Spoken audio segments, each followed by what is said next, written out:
ഇന്നത്തെ അറിയിപ്പുകൾ.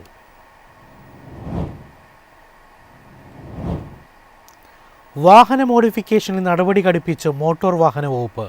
ഓരോ അനധികൃത മോഡിഫിക്കേഷനും പ്രത്യേകം പിഴ ഈടാക്കാനാണ് ഗതാഗത കമ്മീഷണറുടെ നിർദ്ദേശം.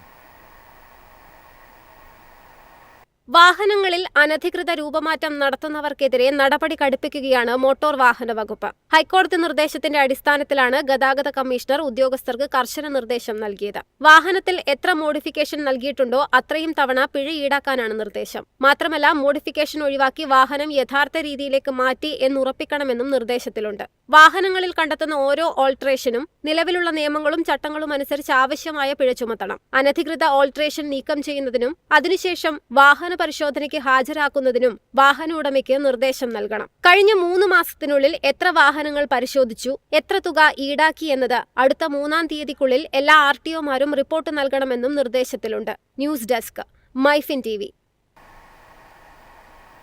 ഓണക്കാലത്തെ മദ്യവിൽപ്പനയ്ക്ക് പിന്നാലെ ബെവ്കോ, കൺസ്യൂമർ ഫെഡ് മദ്യവിൽപ്പനശാലകൾക്ക് അവധി.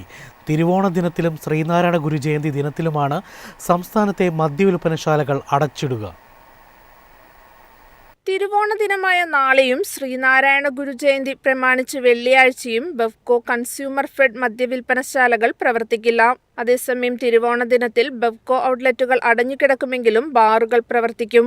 എന്നാൽ വെള്ളിയാഴ്ച ബാറുകൾ ഉൾപ്പെടെ മദ്യവിൽപ്പന കേന്ദ്രങ്ങൾ പൂർണ്ണമായും അടഞ്ഞുകിടക്കും. ഉത്രാട ദിനത്തിലെ തിരക്ക് നിയന്ത്രിക്കാൻ ബെവ്കോ ഔട്ട്ലെറ്റുകളിൽ കൂടുതൽ ജീവനക്കാരെ വിന്യസിപ്പിച്ചിട്ടുണ്ട്. പ്രധാന വിൽപ്പന കേന്ദ്രങ്ങൾക്ക് മുന്നിൽ പോലീസ് നിരീക്ഷണവുമുണ്ട്. ഇത്തവണ ഓണക്കാലത്ത് മദ്യവിൽപ്പനയിൽ വലിയ വർധനയാണ് രേഖപ്പെടുത്തിയത്. കഴിഞ്ഞ 6 മാസത്തിനിടെ ബെവ്കോയിൽ മാത്രം 512 കോടി രൂപയുടെ മദ്യമാണ് വിറ്റത്. കഴിഞ്ഞ വർഷം ഇതേ കാലയളവിൽ 460 കോടി 80 ലക്ഷം രൂപയായിരുന്നു വിൽപ്പന.